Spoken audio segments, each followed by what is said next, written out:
خطبات مولا علی علیہ السلام۔ بسم اللہ الرحمن الرحیم۔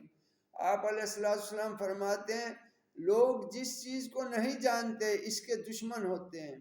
دوسرا آپ فرماتے ہیں زہد کی مکمل تعریف قرآن کے 2 جملوں میں ہے۔ ارشاد الہی ہے جو چیز تمہارے ہاتھ سے جاتی رہے اس پر رنج نہ کرو، اور جو چیز خدا تمہیں دے اس پر اتراؤ نہیں، لہذا جو شخص جانے والی چیز پر افسوس نہیں کرتا اور آنے والی چیز پر اتراتا نہیں، اس نے زہد کو دونوں سمتوں سے سمیٹ لیا۔ دوسرا آپ فرماتے ہیں نیند دن کی مہمہ میں بڑی کمزوری پیدا کرنے والی ہے، یعنی جو دن میں سویا رہے۔ حکومت لوگوں کے لیے آزمائش کا میدان ہے، تمہارے لیے ایک شہر دوسرے شہر سے زیادہ حقدار نہیں، بلکہ بہترین شہر وہ ہے جو تمہارا بوجھ اٹھائے۔ دعا میں یاد رکھیں، لائک کریں، سبسکرائب کریں۔ السلام علیکم ورحمۃ اللہ وبرکاتہ۔